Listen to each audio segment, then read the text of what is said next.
When we study motion, usually we are trying to understand how the position of some object is changing with time, how the velocity is changing with time, how the acceleration is changing with time.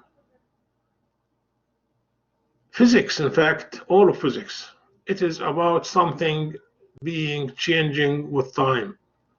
If there was no change with time, there will be no life, there will be no physics, nothing of interest to talk about. So naturally, we are always after some quantity, something that is varying, that is changing with time, and we are trying to use the previous knowledge about that thing to predict the future behavior. In the previous 3 chapters, we learned about kinematics, which relates these fundamental quantities: displacement, distance, velocity, speed, acceleration, and time to each other. In kinematics, usually we study motion without taking into consideration the cause of the motion. Then in chapter 4 here, when we learn about Newton's laws of motions, we add the cause of the motion to the picture.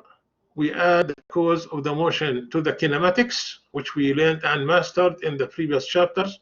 So now we will have the full picture. We are ready to start formally now to learn about Newton's laws of motion.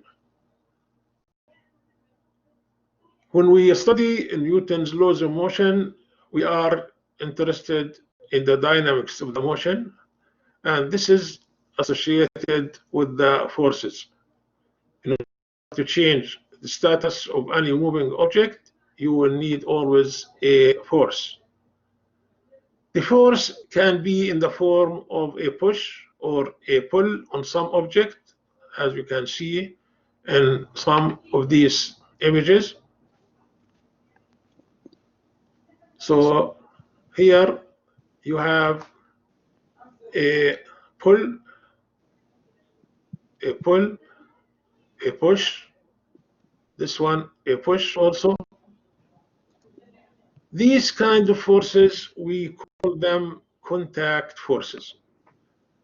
So the object is in direct contact with the source of the force that is causing the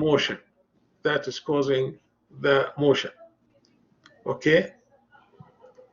However, there are other forces in nature that are different from the contact forces, that are forces at a distance. For example, Earth attracts Moon. Okay, Moon is far away, but it's being attracted to Earth and rotates around Earth. In electricity, negative charges are attracted toward positive charges, and positive charges attracted toward negative charges without touching each other, no contact. In magnetism, a magnet will attract a piece of iron without touching it. So we understand from these examples that yes, forces can be in contact, but also they can be without contact. These forces are called field forces. So we have contact forces and we have field forces. Now, regardless whether it is a contact force or a field force, the laws of physics and Newton's laws of motions will apply to the force, as we will see. In general, we have 4 main forces. The strongest of these forces is the nuclear force. Nuclear force is responsible for the equilibrium inside the nucleus. Inside the nucleus, you have protons that are positively charged that repels one another. Still, because the nuclear force is stronger than electric force, still they are bound inside the nucleus. So it is the strongest force in nature. After the nuclear force, we have the electromagnetic force, the force of attraction between different charges and repulsion between identical charges. Then we have the so-called weak nuclear force, which is responsible for the radioactivity or the decay of some nuclei.